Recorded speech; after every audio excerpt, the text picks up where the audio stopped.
Hello guys, welcome back to my channel and enjoy this fanfic part 1. Now let's start the fanfic.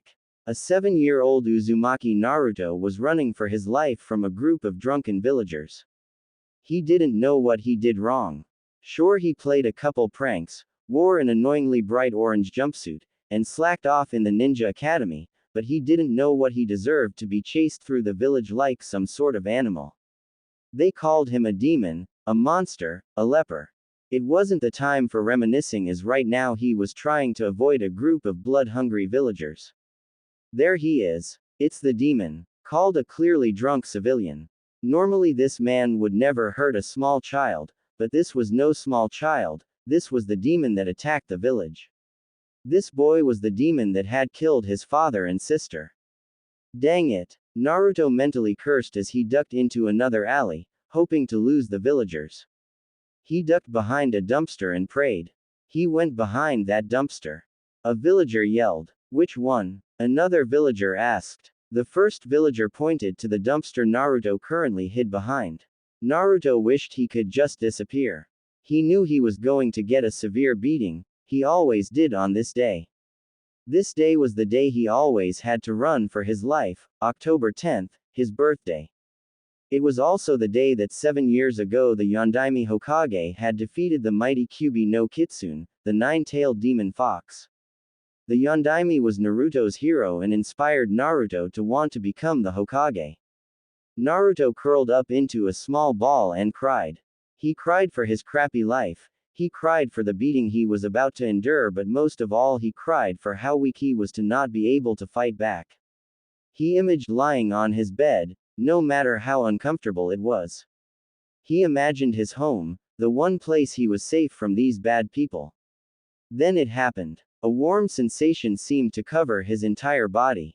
His eyes fluttered open as he expected to see a group of angry villagers. He was wrong. What he saw was his old, worn apartment. How did I get here? He could have sworn he was just hiding behind a dumpster being chased by a group of villagers. His mind seemed to fly hundreds of miles an hour trying to process this information. 1 second he was one place, and the next thing he knew he was back at his apartment. Did he teleport? Only one way to find out, he mused. He then focused on a point on the other side of his room. He willed himself to be there, nothing. He scrunched his eyes in frustration. Why won't it work? He yelled to himself. He tried to think about what he did to make himself teleport before, that's it. He was unconsciously focusing chakra when he was thinking about his home. He then looked across the room and focused chakra throughout his body, at the same time willing himself to teleport across the room. 30 seconds passed and finally Naruto closed his eyes in frustration only to feel the warm sensation again. He blinked and looked to see himself standing in front of the wall that was previously across the room from him. He grinned at his accomplishment. No one would ever mess with him again. Time skip. 5 years, day of graduation. It's been 5 years since Naruto learned to teleport. Since that day he rarely took a beating as he could just step into an alley and teleport away. He didn't like the word teleport though, so he often referred to his ability as jumping. Nobody knew about his ability as far as he knew, as he only practiced it in secluded areas. No longer did he wear a bright orange jumpsuit. He opted to wear something stealthy, more suited for ninjas. Naruto now was clothed in loose black training pants with an orange stripe going down the side, taped at the ankle, a sleeveless black shirt, and had white bandages wrapped around his arms. After that night Naruto started to take his ninja training seriously, although there is not much that you can learn without a proper teacher. He could now successfully perform the transformation, the replacement and the clone justice. His taijutsu was more of a street brawler, useless for a ninja, but great for a jumper. All in all he was an average student in the academy, not being the best nor the worst. He woke up early that day and took a quick shower before he had himself a bowl of ramen before he headed off to perform some light stretches to get ready for the academy test today. He was determined to pass this time, as the last time the only reason he failed was due to not being able to successfully perform a clone, something he could do now. After his light stretches, he walked to the academy. Sure, he could just jump there, but he had time and sometimes he liked to walk. It was soothing, really, to feel the morning breeze flow through his unruly hair. It was days like this that he really lived for. So peaceful, no mobs of villagers trying to kill him. He got to the academy 5 minutes before the bell would ring, signaling the start of the day. His eyes quickly grazed over the ninja hopefuls. He was confident in his ability to pass and he knew most of his classmates would pass too. There was one person though that Naruto just couldn't stand. Uchiha Sasuke. He was cold towards everyone. He was popular but could care less. He had the whole Uchiha superiority complex and thought he was above everyone else.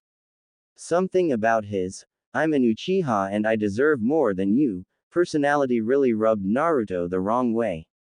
"I was here first," an annoying voice screeched. "No, I was." A just as annoying voice yelled right back. Oh great, if there were any two people who Naruto couldn't stand as much as the Uchiha, it was his faithful fangirls, Haruno Sakura and Yamanaka Ino. They were terrible kunoichi, caring more about their looks than their ninja skills. They also seemed to be obsessed with the class brooder and would do anything to get his attention. Too bad they didn't get the hint that the Uchiha could care less about them. Yeah, right, forehead. I was so here first, so I'm sitting by Sasuke-kun. Ino yelled triumphantly. Bull crap, Ino pig. You and I both know I was here first and Sasuke-kun likes way more than you. Sakura countered with a smirk and she brushed the dust out of her pink hair. Sometimes Naruto wondered if she dyed her hair or if it was just natural. But then he would remember he could care less. This argument went on for about 5 minutes with neither contestant budging an inch. In the end they were interrupted when Naruto asked why they'd want to sit by the Uchiha. Well, it actually went more like this. Naruto snorted. Why would you want to sit by the emo duck anyway? Naruto. You baka, don't make fun of Sasuke-kun, he is way better than you in every way. Sakura yelled and tried to hit Naruto only for him to sidestep and she fell on the ground. Sakura's misfortune caused everyone to laugh, even Ino, well everyone but Sasuke, Shino and Shikamaru, who was sleeping. You baka. Sakura yelled and charged Naruto in yelling about how he tripped her. They were interrupted however as Iruka appeared in the room. Everyone sit down now. Iruka yelled using his demonic head jutsu. Everyone was immediately seated as no one wanted to get in trouble on the day of the final test. Okay class, as you know today you will be taking your final genin test to see if you will graduate and become full-fledged shinobi of Konoha. Being a shinobi is not a game and you will have to put your life on the line in a mission many times. You will also be expected to kill and die for your village. Iruka took a break. Now we will start the tests. You will be tested on the clone, transformation, and replacement jutsu.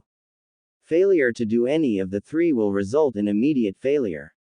Aburame Shino, will you please come with me into the other room? Naruto's last name was Uzumaki, so naturally he came at the end of the list.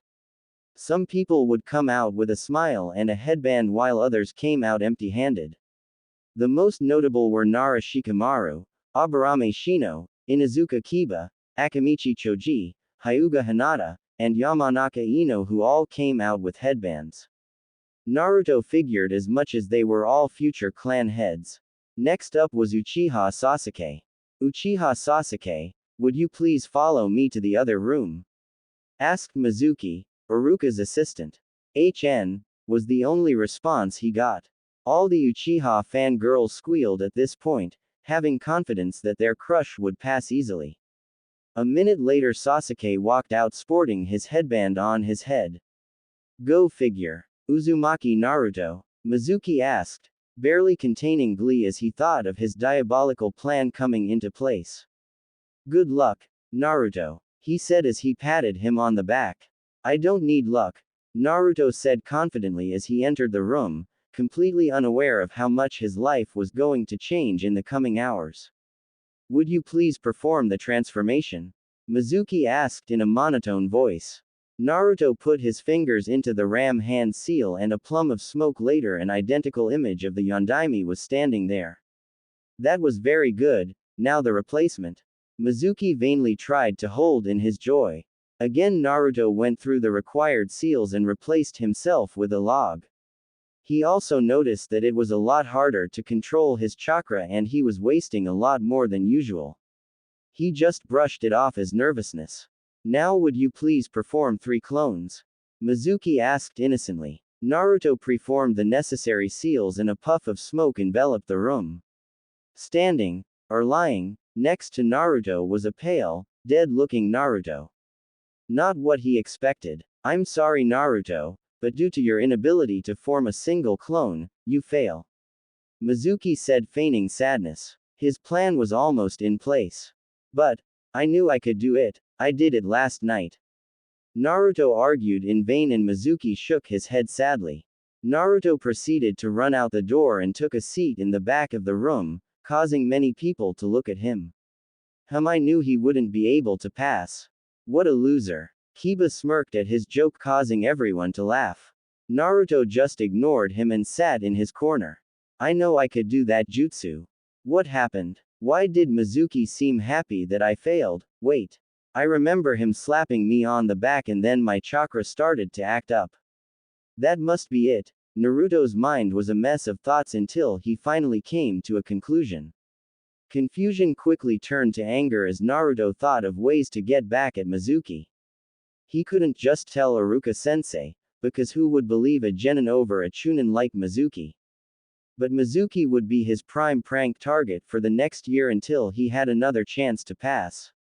After class ending Naruto immediately sat on the swing he would always go to after he failed his test. He overheard shushed conversations of parents picking up their children. It's a good thing he didn't pass. Yeah, can you imagine if he were to pass? I know considering he's just a shish. You know we're not supposed to talk about that. Naruto tuned most of it out until about an hour after class Mizuki approached him. Naruto raised an eyebrow at this, seeing as how Mizuki had caused him to fail. Sorry about how you failed Naruto. Mizuki said with fake sorrow in his voice. It's okay. Naruto said. What was Mizuki up to?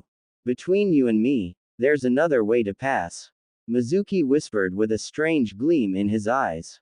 This further intrigued Naruto. Really? How do I do that? All you have to do is steal the forbidden scroll of sealing from the Hokage's office and learn one jutsu. Mizuki explained. Naruto knew he was lying. He knew that the scroll of sealing was the village's sacred treasure but he figured he'd get to learn a kinjutsu and then he'd take down Mizuki if he tried anything. Okay, I'll do it. Naruto yelled with fake joy. Good. Here's a map of the guard layout.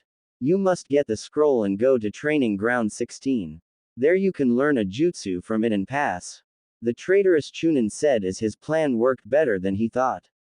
Shortly after Mizuki left Naruto decided he'd get the scroll fast and possibly learn 2 jutsu so he jumped into the Hokage tower and made his way to the room. He pressed the part of the wall Mizuki described and walked into the room. That was just too easy. He picked up the scroll of sealing and jumped to training ground 16. Naruto then opened the scroll. The shadow clone jutsu allows the user to split their chakra and produce a solid clone of the user. The shadow clone, when expelled, transfers all its knowledge to the original, meaning it can also be used for spying or training. Shadow clone. A solid clone would be incredibly useful. With renewed vigor Naruto started to learn the shadow clone jutsu. He had it down in a couple hours and opened the scroll further. He then read it mentally. Great Clone Explosion Jutsu. To use this jutsu you must have already mastered the Shadow Clone Jutsu. The Great Clone Explosion is a variant of the Shadow Clone. Using this jutsu allows a seemingly normal Shadow Clone to blow up with the force of multiple exploding tags, more or less depending on the amount of chakra used. High B ranked Kinjutsu. For the next couple hours Naruto learned the Great Clone Explosion and then copied a couple more jutsu down on a blank scroll he had present. Soon after he was done he sensed someone's presence. Took them long enough, Naruto thought to himself. Soon enough Yumino Iruka appeared in of Naruto. Naruto, do you know what you've done? Iruka asked, shocked that Naruto would steal the forbidden scroll. Yeah, I learned a jutsu from the scroll, just like Mizuki said. So do I pass or what? Naruto asked with fake innocence. What are you talking about? Iruka was completely shocked. If what he was hearing was true, then Mizuki was a traitor. Before Naruto could answer, Mizuki appeared in the clearing. Give me the scroll. Naruto, don't give him the scroll. He's just using you. He's a traitor. Iruka countered. Meh. Don't worry, Iruka-sensei. I knew Mizuki was up to something all along. He even purposely made me fail the first test. I just went along to try to bust Mizuki as the traitor he was. Naruto explained with practiced ease. What? Mizuki asked, shocked that Naruto knew all along about his plan. It doesn't matter because both you and Iruka are going to die. Mizuki yelled as he threw one of the Fuma shuriken at Naruto. Naruto pulled out a kunai from his pouch and deflected the shuriken. Mizuki decided to pull out his trump card. Do you want to know why you're hated, Naruto? The white-haired traitor asked with malice. This struck a chord in Naruto. He always thought he was just hated, he didn't think there was a reason. No, Mizuki. It's forbidden. Iruka pleaded. It's because 12 years ago on your birthday, the Kyuubi no Kitsune attacked the village. The Yondaime didn't kill it as you were told. He sealed it into a newborn baby. That baby was you. You are the Kyuubi no Kitsune that nearly destroyed the village 12 years ago. Mizuki bellowed. Naruto dropped on his knees. Was it true? Was he the Kyuubi? It made sense when he thought about it. His birthday was the same day as the Kyuubi attacked and he was always called a demon and a monster. It also explained why everyone hated him. So, I'm nothing but a demon. Before Naruto could react, Mizuki was throwing another shuriken at the blonde demon container. The Jinchuriki didn't have time to dodge.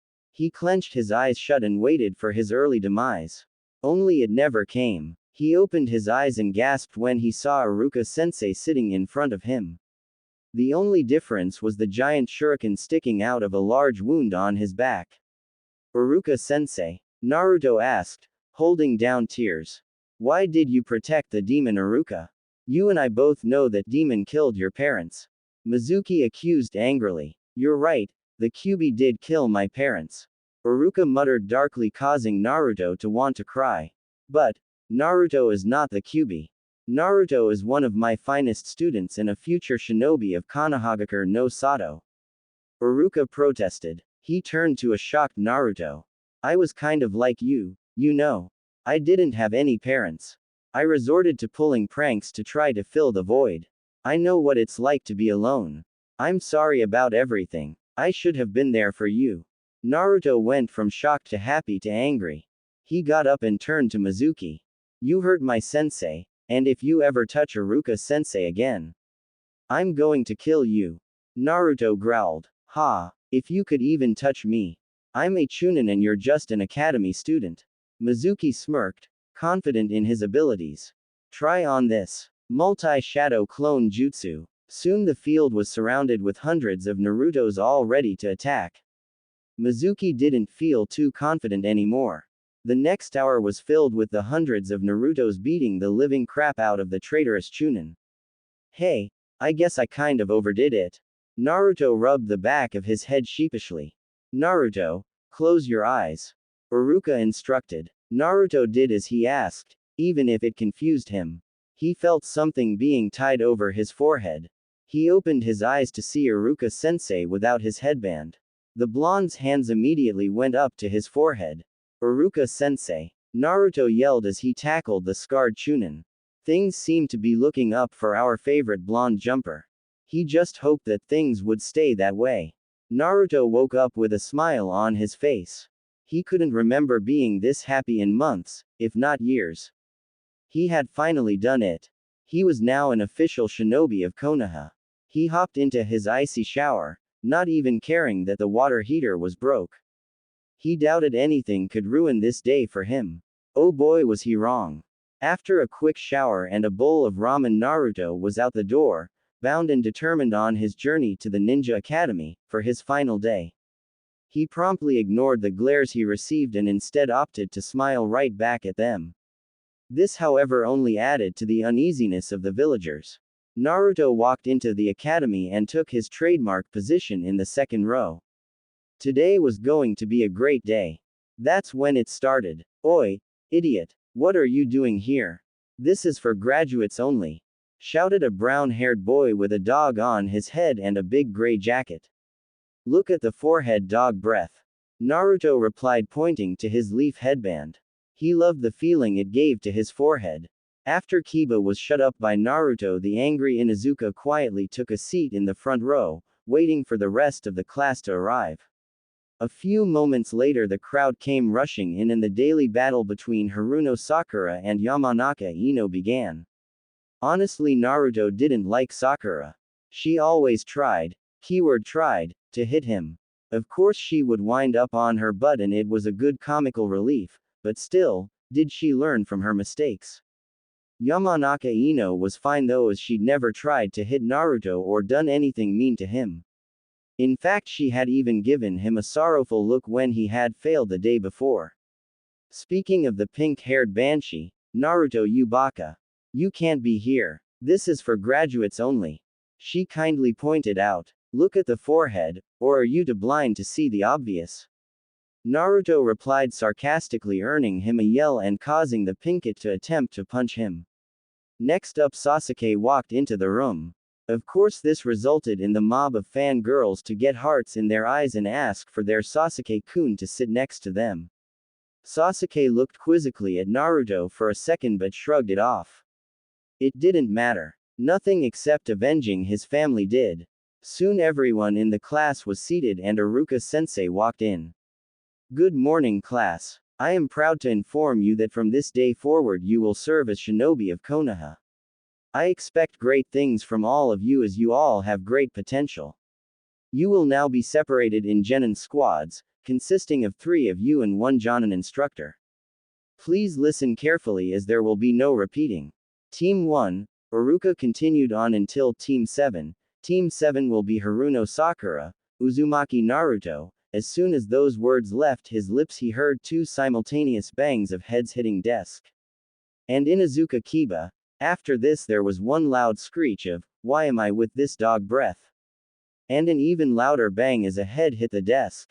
Your sensei will be Hatake Kakashi. Team 8 will consist of this year's Rookie of the Year, Uchiha Sasuke, Hyuga Hinata and Aburame Shino. Your sensei will be Yuhi Kurenai. Team 9 is still in active duty. Team 10 will consist of Akamichi Choiji, Yamanaka Ino and Nara Shikamaru. Your sensei will be Sarutobi Asuma. Please wait quietly while your senseis will arrive shortly. Iruka finished flashing Naruto a grin and shusined out of the room. Naruto waited bored for about 5 minutes until the first sensei walked in the door. Team 8, meet me at training ground 5 in 30 minutes. It was a beautiful woman with exotic red eyes, curly brown hair, and a strange dress made of bandages. Another couple minutes later a man with a cigarette hanging out off his mouth walked in. Team 10, follow me. He wore an average jonin uniform and had a beard covering his face. He seemed strong though. Naruto waited for another 5 minutes expecting to see his sensei. He was wrong. He waited another, and another, and another until finally he screamed. 3 hours late. You gotta be kidding me. Sakura nodded her head and Kiba had a look that clearly said, this man is dead. Soon enough a man with gravity-defying silver hair walked in. He wore the average jonin uniform but had his headband had one side hanging over his left eye. Strange, but he seemed to exude an aura of confidence and skill. Meet me on the roof. That was all he mumbled as he puffed away in a plume of smoke. Naruto thought he looked interesting. Team 7 arrived on the roof to see their new sensei reading a small orange book with a woman being chased by a man on the cover. All 3 of them sweat dropped at the sight of the perverted book. How about we do some introductions first? The Cyclops asked lazily. What do you mean, sensei? Sakura asked with a confused look. You know, likes, dislikes, hobbies, dreams, and all the normal stuff. He replied lazily. Can you go first so we know what to do? Sakura asked timidly. Fine. My name is Hitaki Kakashi. I have many likes, and not as many dislikes. Oh, and I also have many hobbies. My dreams are too complicated for you guys to understand. He said, not once taking his eyes from his book. The three genin blinked in surprise. All they had learned was his name. You next, Pinky. Sakura glared at the name but continued either way. My name is Haruno Sakura. My likes are. At this she got a dreamy look in her eyes and blushed. My hobbies are. This time she blushed and squealed. My dream is. Now she almost burst the team's eardrums with a squeal. My dislikes are Ino Pig and Naruto Baka. She finished, pumping her hand in the air. Kakashi sighed. Great. A fangirl. Okay, you next, Blondie. Naruto glared at the one-eyed Jonin. My name is Uzumaki Naruto. My likes are ramen, training, and the few precious people I have. My dislikes are the 3 minutes it takes for ramen to cook, emo teams, and annoying fangirls. Cue a glare. My dream is to become the Hokage and to protect everyone. Naruto's eyes glowed with an unknown vigor at this point. So much like Sensei, you will make a fine shinobi one day if you are half as determined as your father was, Kakashi thought with remorse. Okay, now you dog breath. Kiba growled at insult but still continued on. My name is Inuzuka Kiba. My likes are my family, training, Akamaru, and my friends. My hobbies are the same as likes. My dislikes are emo jerks, annoying weaklings and animal abusers. My dream is to become a great clan head and someday the strongest Inuzuka in decades. Great, I have a brash, quick to anger Inuzuka, a die-hard fangirl, and a blonde who I can tolerate, albeit barely. Okay team, tomorrow we'll be taking your genin test. Wait, but we already did our genin test. Sakura shouted as she pointed an accusing finger at the copy nin. No, that test was to see if you had potential to become genin. This is the real deal. This test also has a 66.6% failure rate. Also, don't eat breakfast, you'll just puke. By the way, Naruto, Hokage-sama wants to see you, pronto. Ya ne. He hummed as he disappeared in a puff of smoke, leaving a confused Naruto. I wonder why Gigi wants to see me, Naruto thought out loud as he jumped off the roof and took off towards the Hokage tower. He arrived and barged straight through the door, much to the shock of the secretary. You wanted to see me? He asked nervously. Oh yes, Naruto, I just wanted to know how you like your new team, he went on as he closed the door and activated the silencing seals, and maybe why you didn't tell me you could teleport. The Hokage asked like it was the most casual thing in the world. Naruto panicked. How did you? He was cut off by the Hokage. Do you honestly think there wouldn't be security cameras? I saw you teleport in and take the scroll, Naruto. You're lucky I burned the tape before the council got a hold of it. The old man questioned seriously. Naruto gulped. I'm sorry, he said, feeling guilty. Don't worry. You're not in trouble. I'm just a little hurt you wouldn't trust me enough to tell me. Sarutobi let the last sentence trail off. However, we cannot let this ability get into the wrong hands. You are not to be using it unless no one else is around or it is a life or death situation. Understood. Hi Hokage-sama. And if it makes you feel any better, I promise I won't keep any secrets from you anymore. Naruto said, looking downcast. Now, how about we see it in action? Naruto looked excited as he jumped to his apartment. You truly are surprising, Naruto-kun. To have an ability like that manifest in you, and surprisingly it uses little chakra, unlike the Yondaime's flying thunder god. The Sandaime mused dreamingly. The next day Naruto woke up, ate breakfast. He figured his sensei never ordered him not to and that he'd do better on a full stomach. He then hopped in the shower and headed off for the training field. He just hoped his sensei wouldn't be 3 hours late again. He arrived and saw Kiba already there. Look, I know we were never best friends, but if we are going to work as a team I'm going to have to tolerate you. So how about we put our differences aside and at least tolerate each other? Naruto asked sincerely, surprising the loud Inuzuka who just nodded dumbly. Naruto smiled at this and went to catch a few hours of shut-eye until their sensei arrived. Naruto notices Sakura arrive and they mainly sat there in silence until their team's sensei arrived in his classic smoke puff. Yo, you're late, Sakura accused loudly. Well, you see, I was on my way here when I ran into an old lady stuck in a tree. I rescued her when I found out she was actually an enemy ninja. I then battled her and then took her into captivity, Kakashi said bluntly. Sure. That's why you look like you just woke up, Naruto muttered bluntly. Kakashi I smiled at this. He sure was sharp. Okay, today you're going to be having a test to see if you can become a genin. He then took out 2 bells. You must get a bell to pass. Sakura scrunched her eyes in thought. But sensei, there is only 2 bells. She questioned dumbly. Of course, that means only 2 of you will pass. Kakashi answered in a matter-of-fact tone. Now you have until noon to get the bells. Begin. As soon as those words escaped Kakashi's mouth, the 3 genin disappeared into the bushes. Not bad. They seem pretty good at hiding. I wonder who will attack first. He wasn't disappointed as soon enough Kiba appeared in front of him. Kakashi raised an eyebrow. Was this kid really going to charge a Jonin? Let's go Akamaru, Kiba yelled as he threw his dog a solider pill. Man-beast clone. Akamaru then turned into a copy of Kiba. All fours jutsu. Kiba yelled as he and his partner suddenly looked more feral and got on all fours. You seem good at your family's techniques. First lesson. Taijutsu, the art of hand-to-hand combat. Kiba and Akamaru charged Kakashi with surprising speed, but nothing Kakashi wasn't prepared for. He caught a punch aimed at his face and flipped Kiba over his back and threw him at Akamaru, effectively knocking his targets away. Kiba tried to regain his bearings and soon found he couldn't find his opponent.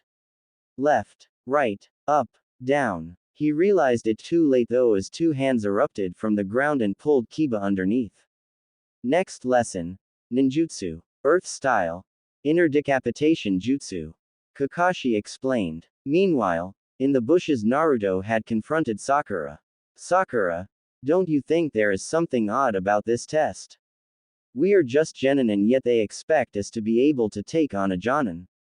And who has ever heard of a 2-man genin cell? Just think of the Sannin.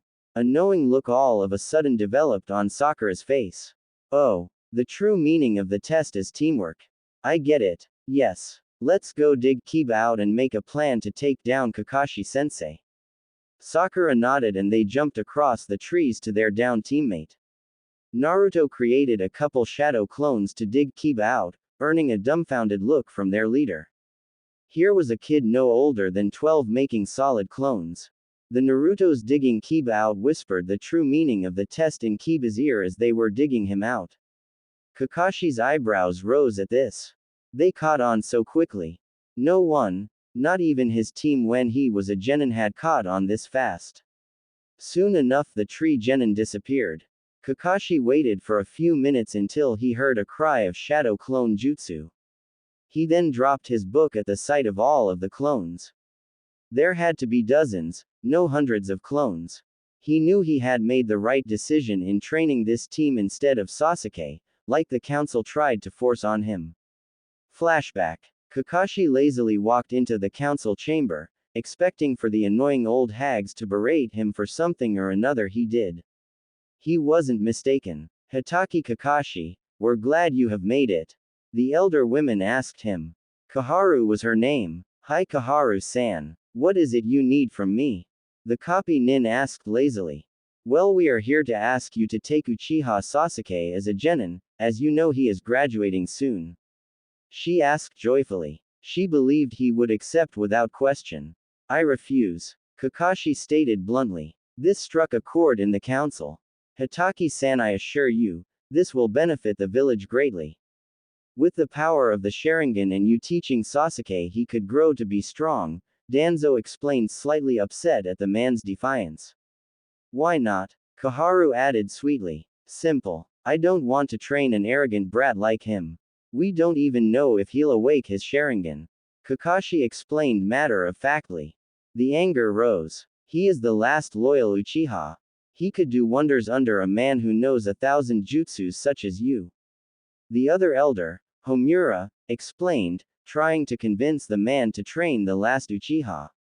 By that you mean you'd want me to let him copy my jutsu? More specifically my lightning blade?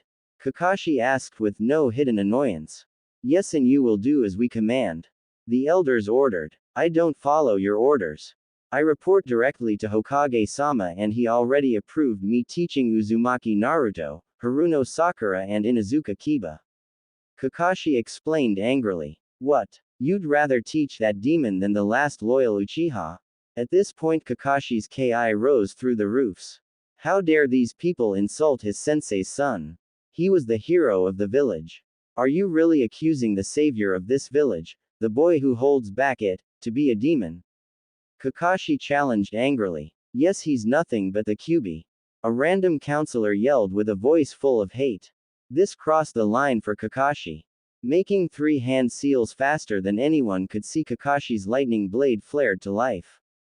For breaking the law of the Sandaime and insulting the village's hero, the punishment is death. With that he disappeared and reappeared in front of the villager, plunging his lightning-filled hand into the ignorant fool's chest. After he was done he glared at the rest of the council, daring them to try to challenge his beliefs. All he got was gulps. I'll be taking my leave now. Kakashi smiled as he puffed away, knowing he would be getting a talking to from the Hokage, even if technically he was just justifying the Sandaime's law. Kakashi's eye widened as he realized that the Narutos were already upon him. Crap, I was zoned out too long. He blocked a punch and swept another Naruto's feet, effectively dispersing him. He continued to dodge or block, occasionally countering, with just a little trouble.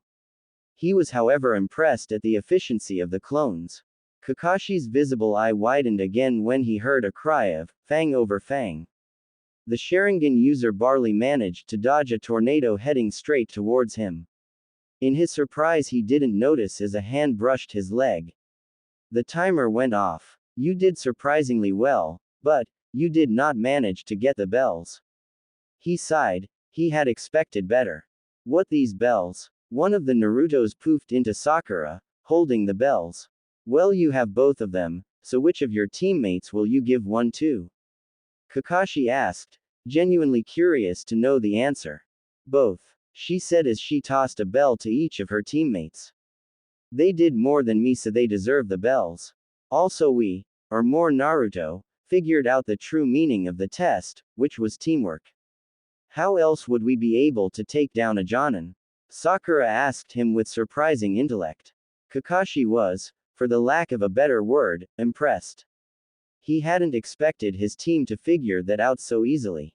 Well, is that so? I'm proud to announce that you are now true genin. Meet me here tomorrow at 8 a.m. for your first mission and then we will start your training. The scarecrow concluded happily as I smiled, at his new genin. He knew they would grow up to be great someday, with a little guidance and a few pointers here and there. Woohoo! We did it, Akamaru! Yelled an extremely happy Kiba. Yes. Just wait until I tell Sasuke-kun. Guess who? Sweet, I'm finally a ninja. Muttered Naruto dreamily. Hokage Tower. Soon enough the various Jonin assigned to take teams this year had all arrived at the Hokage Tower to inform their leader of their new team, or if they failed the team. Please start, Kurenai-san. The old Hokage questioned joyfully. Of course, Hokage-sama. Team 8, consisting of Hyuga Hinata, Uchiha Sasuke and Aburame Shino has passed, albeit barely. Sasuke refused to work with his teammates at first, and it was not until he gave his lunch to Hinata that I saw promise out of him. The Sandaime sighed, expecting this, and then nodded to Asuma. Team 10, consisting of Nara Shikamaru, Yamanaka Ino and Akamichi Choji have passed their test. They used flawless teamwork, utilizing Shikamaru's strategic mind to capture me with their respective clan jutsu.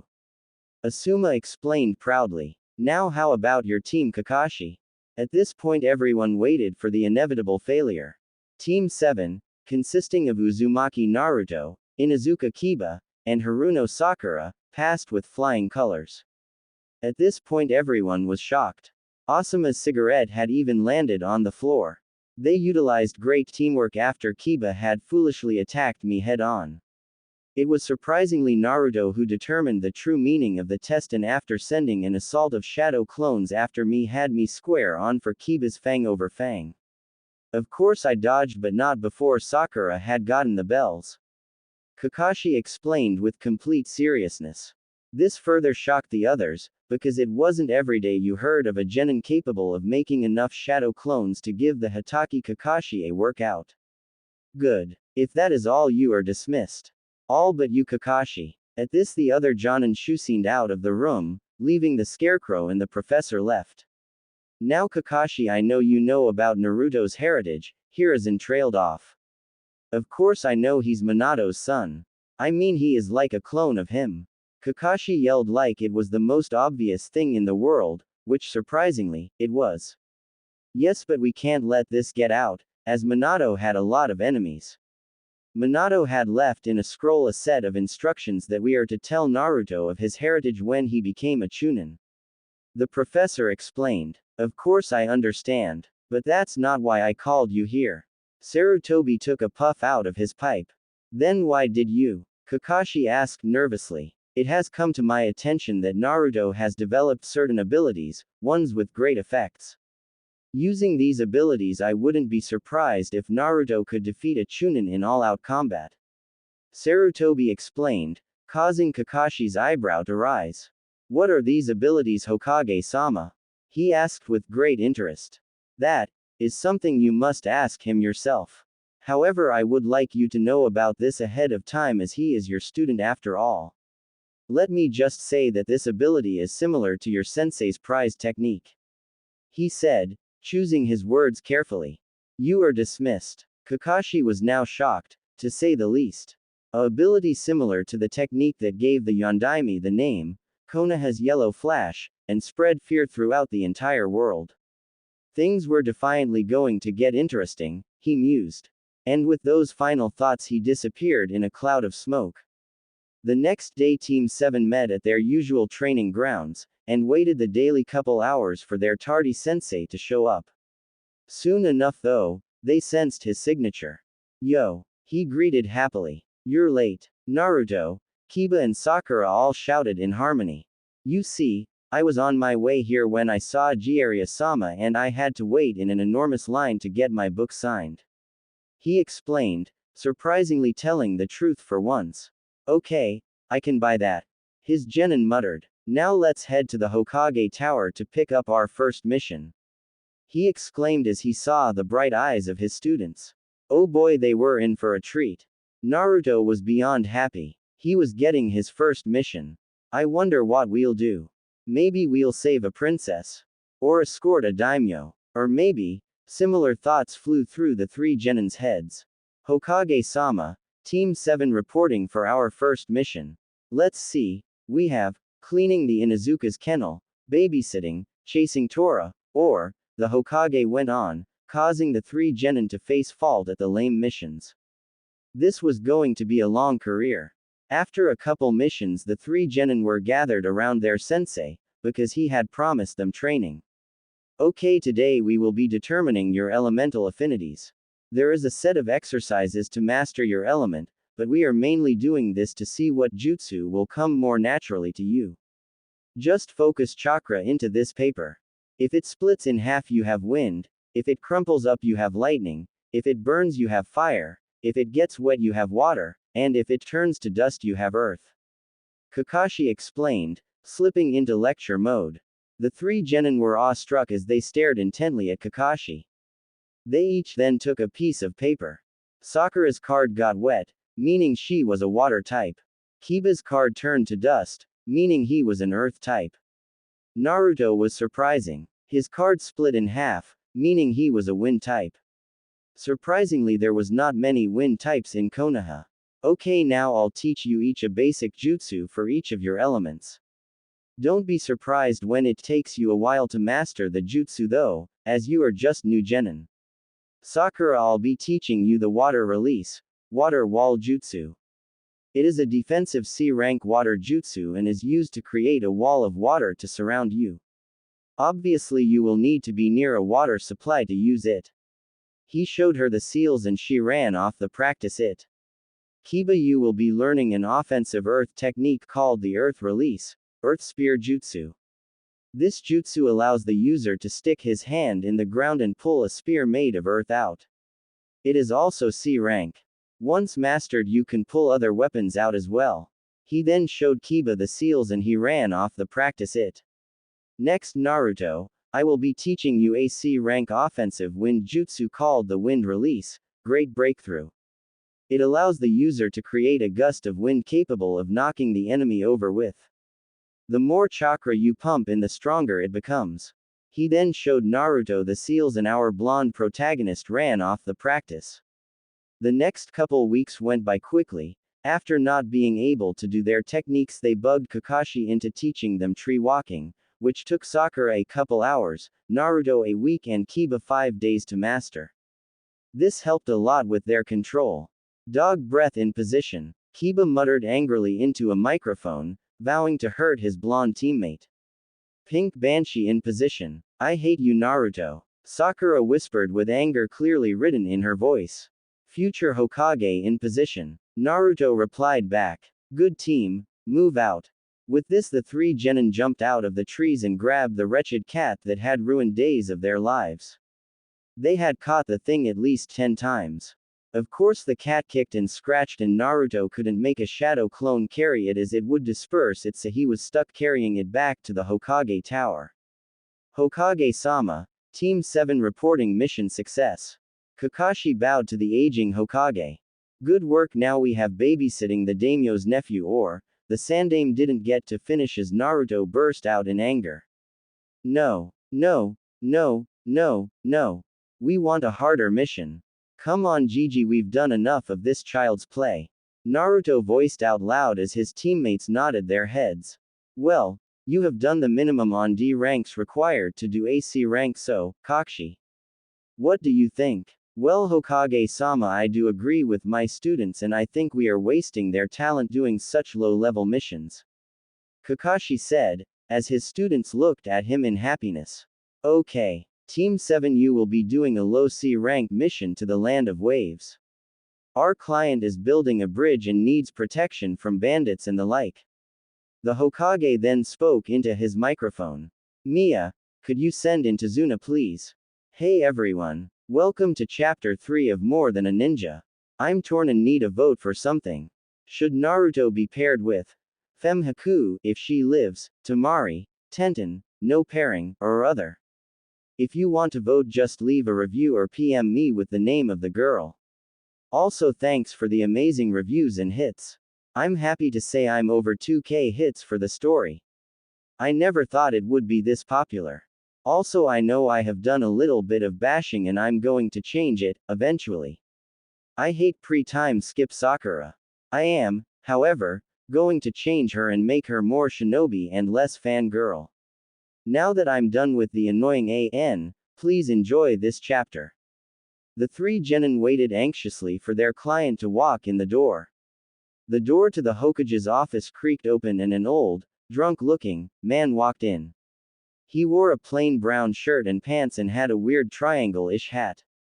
He also had a bottle of whiskey in one hand, adding to the drunken effect. These brats are supposed to protect me. Don't make me laugh. They look like idiots, especially the short blonde one. Tazuna slurred out, causing 3K eyes to be aimed at him, courtesy of the young genin. I assure you my team is more than capable of handling a mere C-rank mission. And even if it becomes out of their league, I'm a jonin. Kakashi I smiled as his mentioning of the mission rank caused Tazuna to sweat. He'd have to ask about that later. Team, we will meet at the North Gate in 45 minutes. Pack enough supplies to last 2 to 3 weeks. The one-eyed jonin commanded as the three genin left with smiles on their faces. They knew they were ready for this mission, with all the training they had done. Over the last few weeks the three genin had progressed nicely. They had all learned 2 low-rank jutsu, an offensive and a defensive, utilizing their chakra elements. They had also all started to get along with each other. Kakashi was immensely proud of the way his team had progressed. Besides learning new jutsu, Kakashi had also had them work on their chakra control, chakra reserves, speed and stamina. This had been done by running multiple laps around the village every morning. The team of genin arrived at the north gate in 45 minutes and they were surprised to see their usually tardy sensei on time. Alright Team 7, let's move out. Kakashi said cheerfully. Yeah, Naruto yelled happily. Yahoo! Let's go Akamaru. Kiba grinned with joy. Hi sensei. Sakura smiled. The team walked in silence for a while until Kakashi glanced down to see a puddle. Strange. It hasn't rained for weeks yet there is a puddle, must be a genjutsu. I guess I'll wait to see who the people are targeting. Kakashi thought wearily. It wasn't long until two people rose from the puddle, revealing the demon brothers of the mist. They rushed at Kakashi and seemed to wrap their chains around him. They then pulled and ripped him into pieces, smirking at their handiwork. Kakashi-sensei, Naruto, Sakura, and Kiba all yelled in surprise. Hey! 1 down, 3 to go. The left brother, Gozo smirked. The three genin got over their shock and jumped into action. Sakura pulled out a kunai and proceeded to guard their client, while Kiba and Naruto took on the demon brothers. Naruto quickly took out a couple shuriken and threw them at the brothers, effectively pinning them to a tree. The ex-mist nins growled and unhooked their chains. Not to be outdone, Kiba appeared in front of the surprised nuke nins and delivered a vicious roundhouse kick the one on the right, Mizu's, stomach. This split the two up and Naruto jumped to engage Gozo. Gozo charged at Naruto and brought his gauntlet down, intending to take the blonde's life, only for Naruto to parry it with a kunai. Naruto then made a quick set of hand seals and held his hands out in front of him. Wind release. Great breakthrough, Naruto yelled as a giant gust of wind flew at the missing ninja with surprising speed.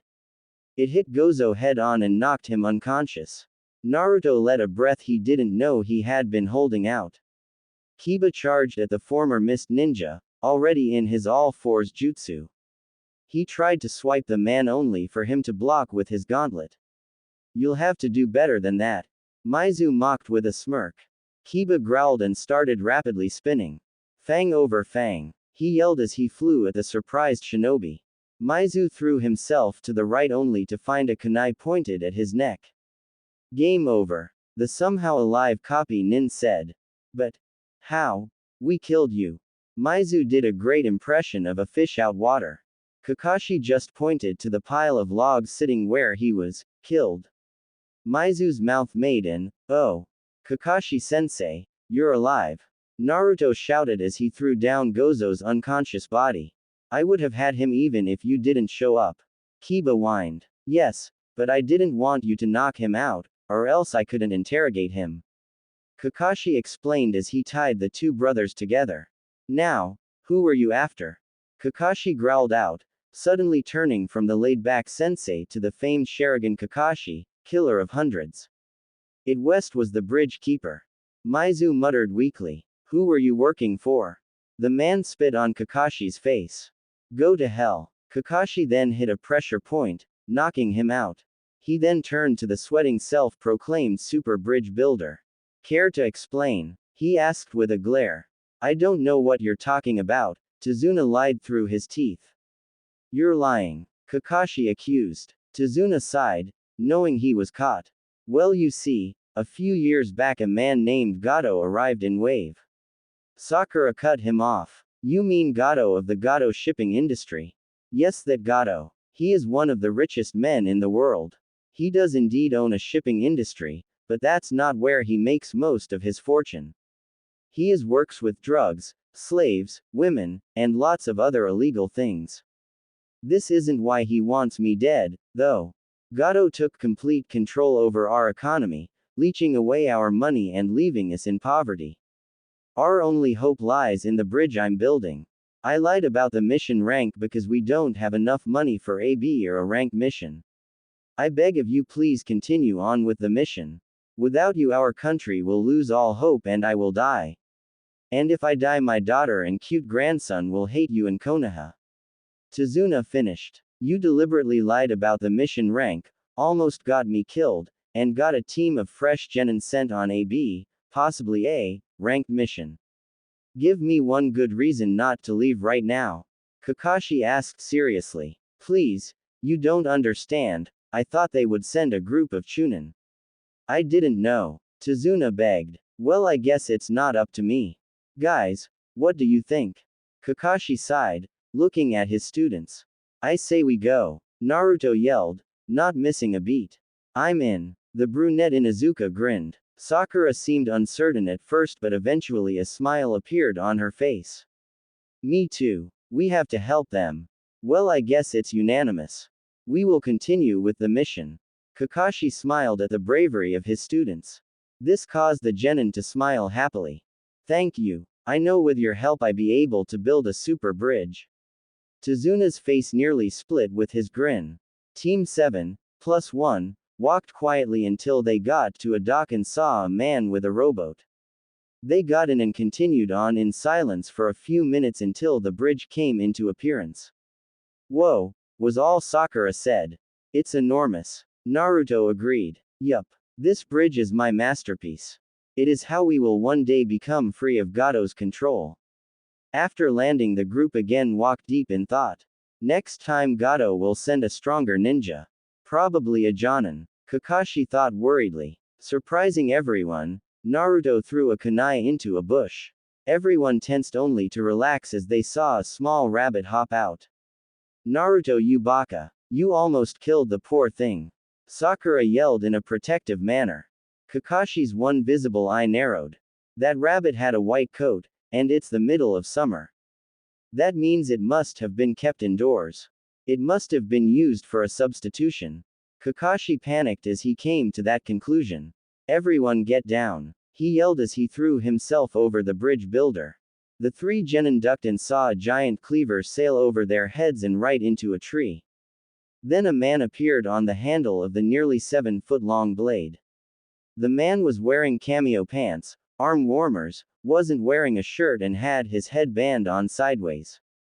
He also wore bandages wrapped around his face. Kakashi's eye narrowed. Zabuza Momochi, the demon of the mist. To what do I owe the honor? Hitaki Kakashi, no wonder the demon brothers lost. I'll give you one chance to hand over the bridge builder or I'll kill you and your little twerps. Kakashi pulled out a kunai at this. Zabuza saw this and put his hands in a seal. All of a sudden the mist rolled in and the four Konoha nin couldn't see a thing. This killing intent, it's tremendous. Is this what a Jonin is capable of? I can't stand it. I'm going to kill my. Kiba thought as Zabuza's killing intent nearly suffocated him. Guys, protect the bridge builder. I won't let a teammate of mine die. Kakashi I smiled at his team as he pulled up his headband. The Sharingan. So soon. I'm glad to see you are taking this seriously. The demon of the mist's voice seemed to come from everywhere in the mist. There are 8 points to end a life in one hit. Which should I choose? Zabuza spoke menacingly. Kakashi narrowed his eyes as Zabuza appeared behind the bridge builder, ready to kill him. Zabuza growled as Kakashi intercepted his blade with a kunai. They were locked in a power struggle until they broke away from each other. Kakashi charged Zabuza and appeared to stab him with a kunai, only for the ex-mist nin to turn into water. A water clone. Kakashi wondered out loud. That's right. Zabuza yelled as he appeared behind Kakashi and sliced him in half. With that, Kakashi turned into water. He copied my jutsu through this mist. Kakashi charged Zabuza with a kunai as the two Jonin locked in another power struggle between kunai and cleaver. Due to Zabuza's strength, he overpowered the copy nin and sent him flying. Kakashi landed on the water and his eyes widened as he saw the eyebrow-less ninja charging at him. Kakashi then ducked under the water. He then realized his mistake as the water became heavier. Water prison jutsu, Zabuza stated calmly as he held his hand into a sphere of water that contained the elite Jonin of Konoha. Run. He's too much for you. Take the bridge builder and go. Kakashi shouted towards his team. Yeah, right. Wasn't it you who said those who abandon their teammates are worse than trash? Naruto piped in loudly. Yeah, sensei, we won't abandon you. Kiba agreed as Sakura nodded her head. Fools, you should have run while you had the chance. Zabuza then created 10 water clones that went after the 3 genin. 2 simultaneous calls of Wind Release, Great Breakthrough, and Earth Release, Earth Spear Jutsu, were heard as a giant gust of wind hit the clones head-on, dispelling 6 of them. Kiba then threw a spear and dispelled the rest. Next Naruto reached into his bag and grabbed a giant shuriken and threw it to Kiba. Kiba understood the hidden message as he opened up the shuriken and threw it at the masked enemy. You think your little toy is going to help you? Zabuza challenged mockingly, catching the shuriken only to be caught off guard as he sees a second shuriken in the first one's shadow. He then smirks and jumps over it. Is that all you got?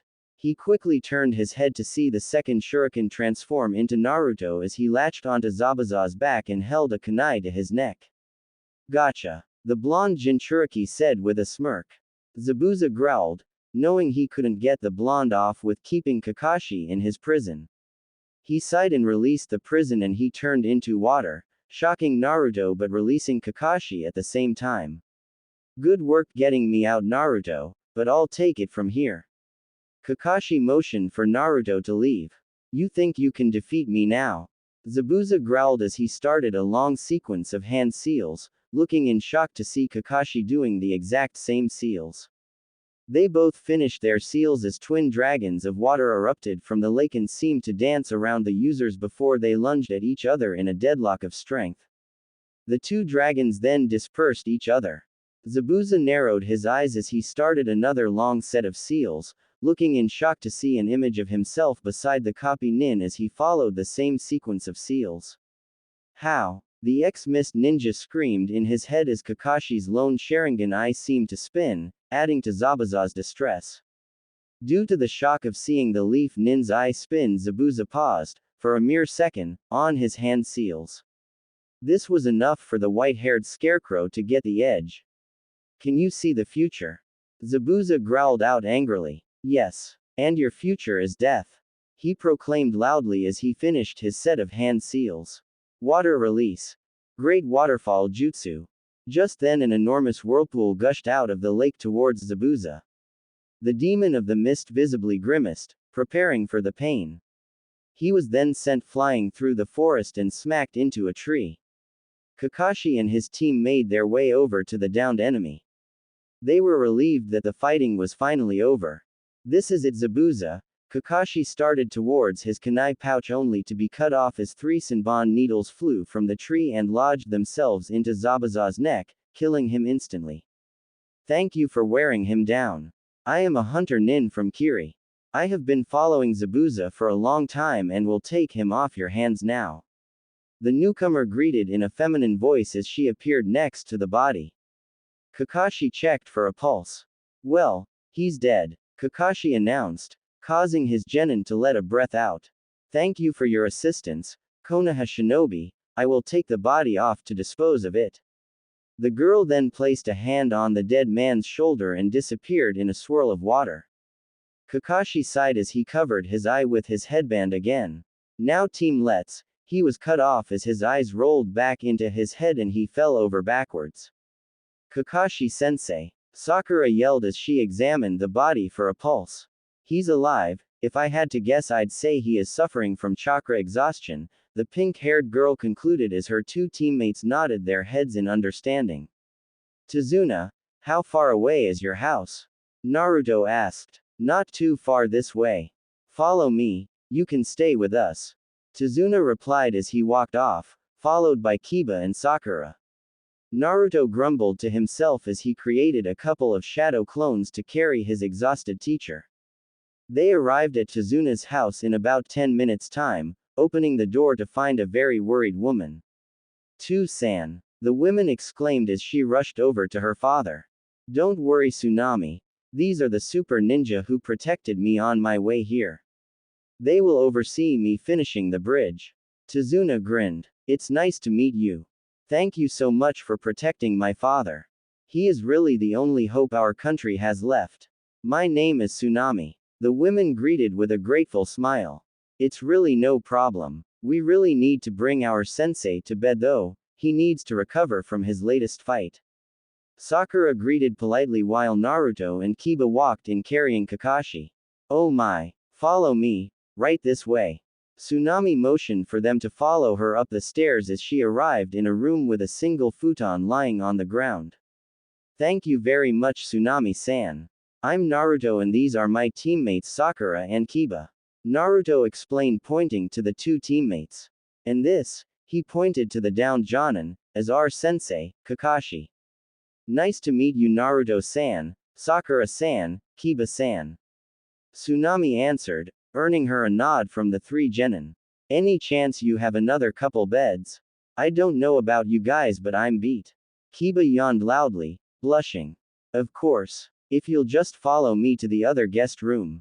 Tsunami then led the three young ninja to their room, where they all plopped down on their respective futon and fell asleep almost instantly, causing Tsunami to giggle and leave to question her father about the Konoha nin's state. Haku sighed as she pulled the multiple senbon out of her mentor's neck, relieved that she had arrived right in time. Ouch. Damn that Kakashi and his Sharingan. Zabuza cursed loudly. Don't worry, Zabuza-sama, we won't underestimate them this time. Haku explained with confidence. Yes, and next time those brats will all be dead, along with the bridge builder, Zabuza planned maniacally. The next day, Naruto awoke to the smell of steaming bacon. He took a few seconds to try to remember where he was, until the past day's events came playing back in his head. He nodded to himself as he walked downstairs to the kitchen, seeing Tsunami making bacon and eggs. Good morning, Naruto-san. You're right in time. Breakfast will be done in about 5 minutes. Tsunami smiled warmly, causing Naruto to blush and make his way to the table. He saw both his teammates already sitting down and he nodded to them. Any news on Kakashi-sensei? Naruto asked curiously. Not yet, but he seems to be doing better. Kiba answered. That's good. Naruto yawned and stretched himself out. Yeah, I still can't believe how amazing Kakashi-sensei was out there. I almost died from just feeling their killing intent. Sakura shivered. Well, I guess that's how a Jonin compares to genin like us. Naruto offered and Tsunami came in with the food. Inari. Dad. Time for breakfast. The brunette called loudly. Seconds later, Tazuna and a young boy walked into the room. The boy had on a tan shirt with green overalls and a long collar. He also had on a tan hat with 2 blue horizontal stripes on it. He seemed to be brooding and reminded Naruto an awful lot of a certain brooding dark-haired guy he knew. The food was passed out and everyone dug in happily. The 3 Konoha nin were glad to have such a great meal after walking for the past day. OWH's mesh goaush thish isa sohi good. Naruto blurted out in the middle of a mouthful of food. Somehow everyone seemed to understand he was complimenting the food. Thank you. Tsunami smiled and they all continued eating. Why do you even try? Inari suddenly yelled as he pushed out from the table and ran up to his room. What the heck was that about? Kiba muttered angrily. Tsunami excused herself before she followed the young boy. Well, you see, Inari's father was a man named Kaiza. He was the hero of Wave. Tazuna went on as he explained how Kaiza was killed for standing up to Gato and explained how he and Inari met. At the end of the story, the Konoha nin all sat there wide-eyed. Whoa, I can't believe someone could be so cruel. Sakura muttered as she wiped away a tear. Yeah, that's just not right, Kiba continued. This is exactly why we're going to put a stop to Gato once and for all. Naruto grinned as his 2 teammates did as well. Hell yeah, right Akamaru. Kiba joined in. Bark bark.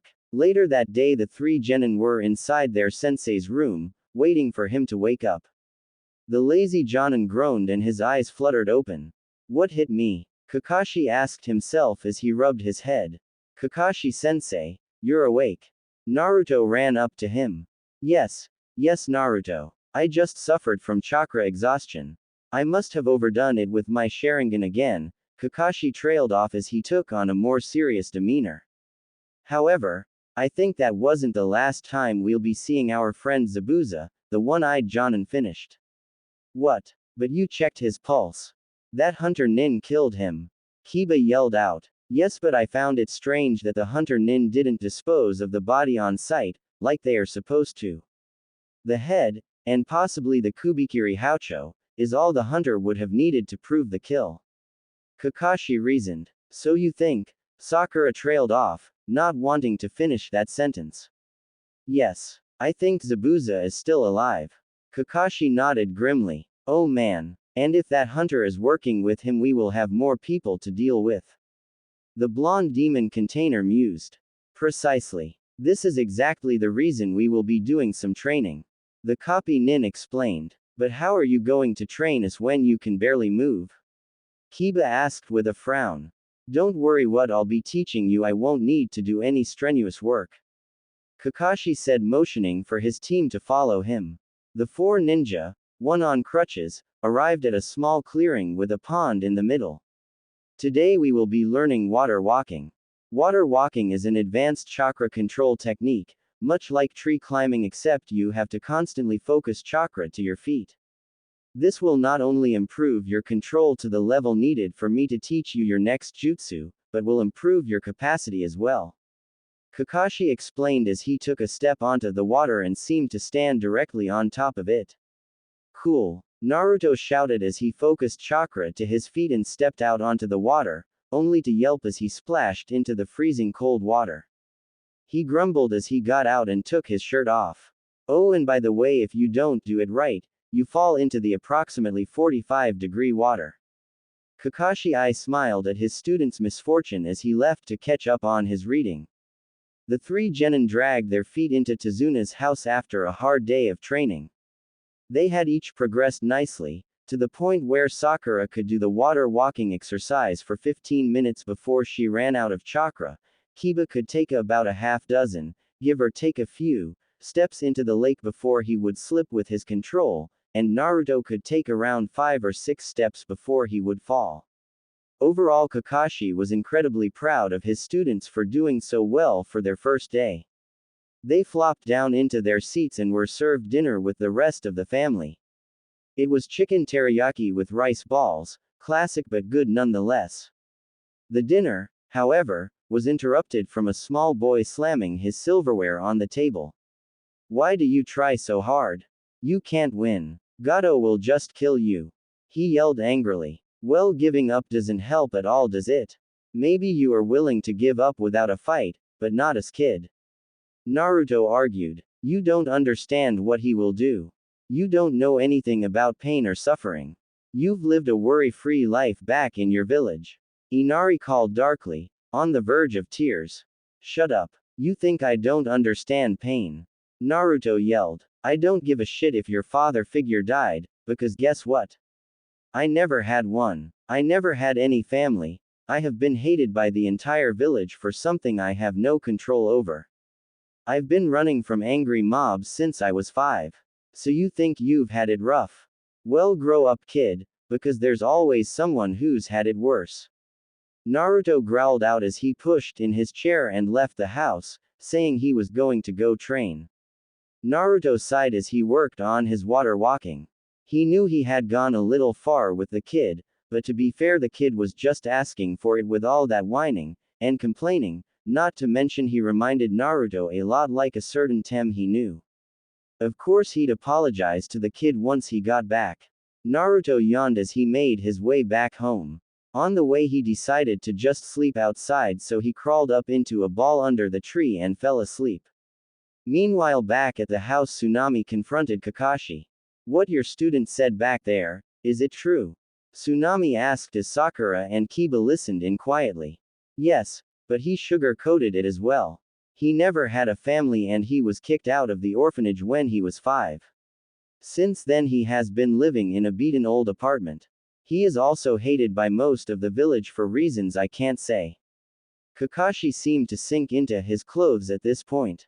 In all reality, Naruto should be seen as a hero for what happened to him, but the village is too blind to see what's not directly in front of their faces. Kakashi muttered angrily. I would have never guessed. He always seemed so happy, so full of confidence. I would expect him to be like Inari, but worse, for all that happened to him. Yeah, I know what you mean. In all reality, he should have ended up like Inari. Somehow he didn't. And you know what? Kakashi asked rhetorically. I don't think I've ever once seen him cry. I guess he just decided one day that crying wouldn't change anything. Sadly, his trust is very thin and he only trusts a select group of people. I'm proud to be part of this group. Kakashi thought as he remembered his conversation with Naruto a couple weeks ago. Flashback. It was the day after Kakashi's talk with the Hokage and he was going to confront his blonde student about this ability. The only problem was he had no idea where to find his student. He had checked Ichiraku's, the Hokage monument, and his apartment. He was about to give up when he felt a spike of familiar chakra come from a nearby training field. He rushed over to investigate. He gasped in shock as he saw his student create at least 1,000 shadow clones. How? Kakashi whispered to himself as he saw his blonde student have an all-out free-for-all fight with his clones. This lasted 20 minutes until Naruto was the last one standing. Naruto panted after his training only to hear clapping as he turned to see his tardy sensei standing in a tree. He was shocked that he couldn't sense the man. Kakashi-sensei, what are you doing here? Naruto questioned. Well, I was looking for you and I couldn't help but notice your little battle royal. Kakashi smiled. But the reason I came to find you was because the Hokage told me you have an interesting ability, although he wouldn't tell me what. Kakashi frowned when he saw his student flinch. Well, no, yes, Naruto was cut off by his teacher. Don't worry Naruto, I won't tell anyone. I just want to see it, seeing as how I am your sensei and should know all of your abilities in order to teach you useful jutsu. Kakashi smiled warmly. Naruto relaxed and nodded his head at this. Okay, prepare to be amazed. If you could eat anything in the world right now, what would you want?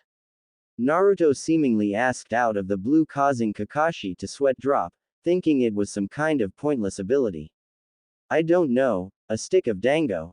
Kakashi stated, expecting for a dumb prank. Okay, I'll be right back. Naruto then suddenly disappeared, not like a shushin or a burst of speed, but he just vanished. It was like he just teleported. 10 seconds later Naruto appeared in the same spot with a plate of dango and he tossed one to his new sensei.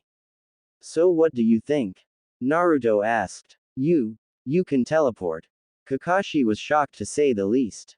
Naruto merely nodded his head. This is amazing. It used little chakra and can take you to the dango restaurant and back in an instant. Kakashi asked. I can also use it for short. Naruto disappeared and reappeared behind the copy nin. Distances.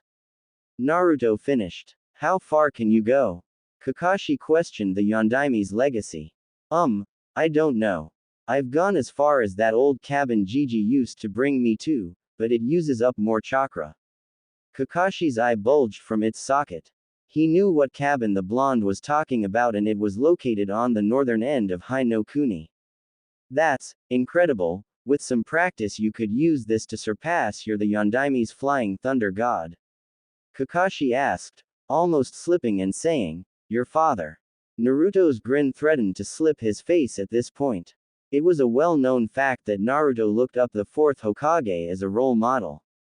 I also think you should let your teammates know about this eventually. Kakashi stroked his chin in thought. At least before the Chunin exams. I know. I'll get around to telling them once I get used to it for combat. Naruto promised and shared a smile with his sensei before they both went their separate ways. Flashback end. Kakashi sighed and wondered if his blonde student would have to reveal that ability during this mission. It would be better than revealing the Kyuubi, however. A young girl in a light pink kimono walked into the forest with a small basket in her arm. Her eyes narrowed as she saw someone sleeping in the forest she was in. Her eyes looked at the black-clad blonde before she realized he was one of the Konoha ninja from before. She slipped out a senbon from her sleeve and slowly moved it to his neck, before she decided against it and instead opted to shake him gently by the shoulder. Hey, wake up. You'll catch a cold if you sleep out here. This was the sound Naruto woke up to as he saw the single most beautiful girl he had ever seen. She had long brown hair and soft chocolate eyes and a warm smile. Thanks, but I don't get sick very easily. Naruto explained. Haku nodded and asked, why were you sleeping out here anyway? Well, you see, I was out training late last night and I didn't feel like going back to the house, Naruto replied sheepishly as he rubbed the back of his head. So you're a ninja? Haku asked. Yup. Naruto chirped happily. You seem pretty strong. Why do you need to train?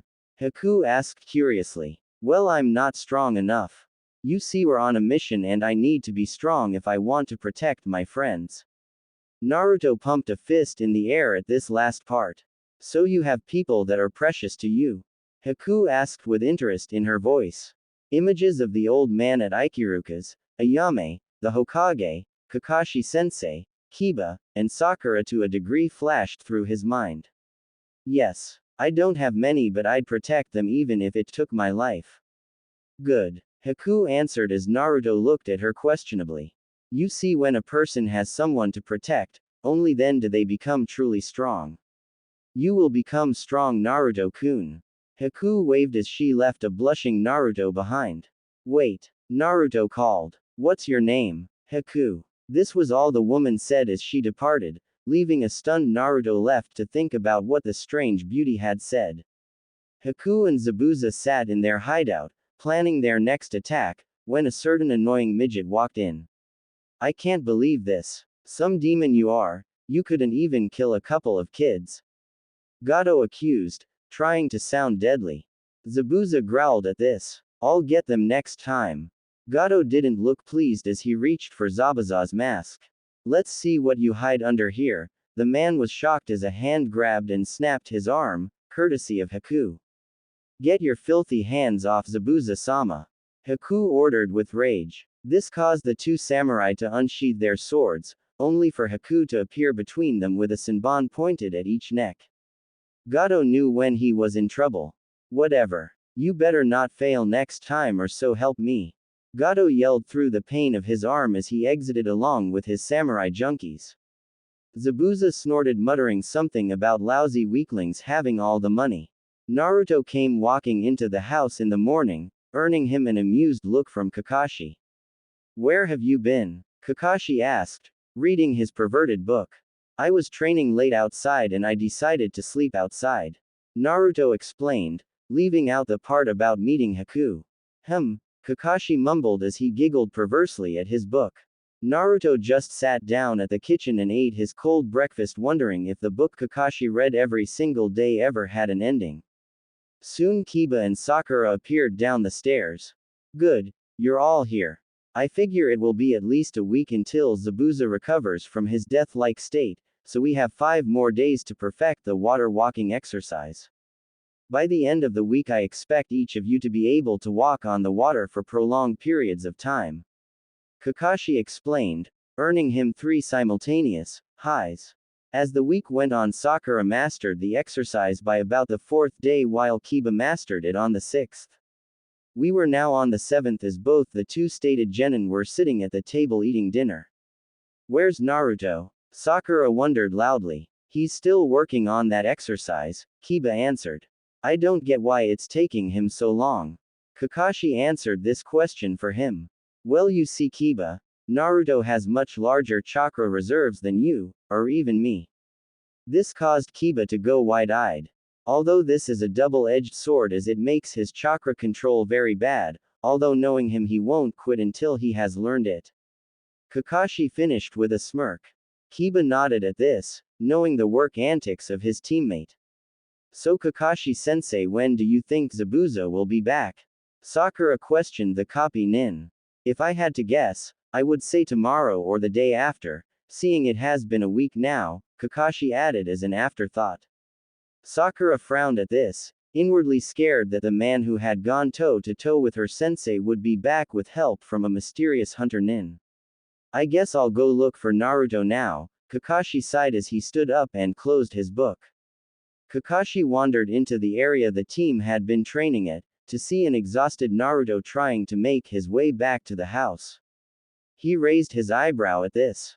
I got it, Kakashi-sensei, Naruto panted as he fell backwards. Kakashi was shocked at this. With the amount of chakra that kid has, I would have figured it'd take him at least another week, Kakashi thought to himself as he looked down to see his student unconscious with a smile on his face.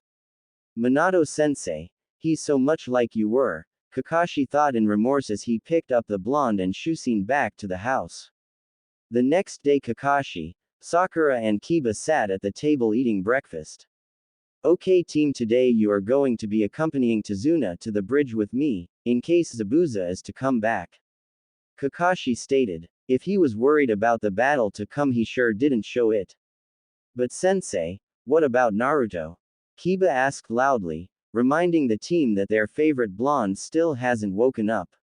Kakashi sighed. He is still exhausted, let's just leave him be for now.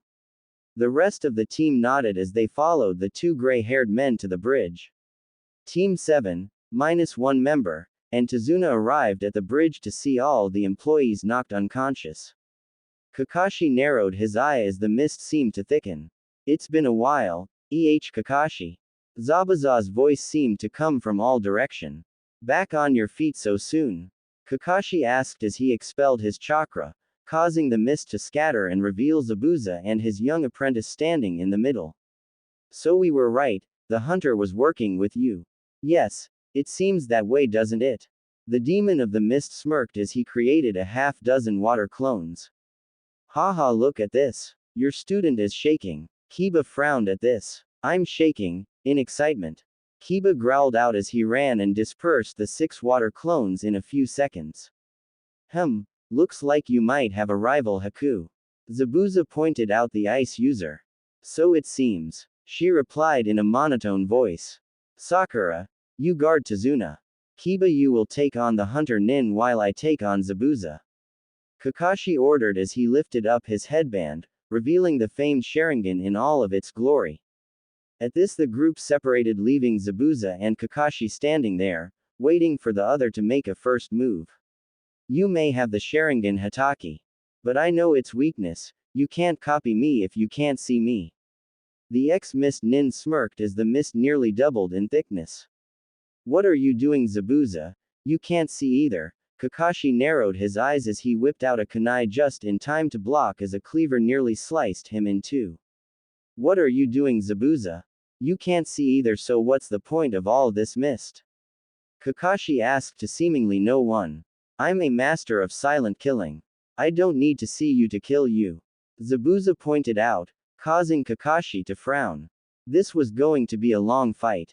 Haku looked at Kiba apathetically through his mask. Please surrender. I do not wish to hurt you. Yeah, right. It's you who is going to be hurtin'. Kiba yelled as he tossed his Papa Soldier pill and he turned into a copy of Kiba. They then both got onto all fours and charged the fake hunter Nin. Kiba tried to swipe Haku only for the ice user to block it and twist Kiba's arm. She then backhanded Kiba across the face. So be it. Haku stated calmly as she formed a set of seals. Ice release. 1,000 needles. Haku called as 1,000 needles formed into ice and flew right at Kiba, who proceeded to slam his hand on the ground as a wall of earth came to stop the needles. Earth release. Earth wall jutsu. Kiba pointed out. Haku narrowed her eyes as she charged the Inuzuka with speeds that far outclassed his own. She threw a punch at him only to look in surprise as he caught the punches flipped her over his shoulder. It looks like I'm going to have to get serious, Haku stated in a monotone voice. Naruto woke up with a yawn as he rubbed the gunk out of his eyes. Man, I'm tired, Naruto yawned to himself as he made his way downstairs, seeing Tsunami sit in a chair. Good morning, Naruto-san. Tsunami nodded in his direction. Morning. Where's my team at? Naruto asked. They already left. They thought it would be better to let you sleep, seeing as how you overworked yourself last night. Tsunami answered, causing Naruto to blink in surprise. What? They ditched me? He yelled as he ran upstairs, calling something about getting his clothes on before he left. Tsunami sighed as she turned back to the newspaper, only to hear a dark chuckle. Look what we got here, a strange samurai said, pointing to Tsunami. Hey, looks like this will be easier than I thought. The other one added as they grabbed Tsunami. This is what Inari came running into the room to see.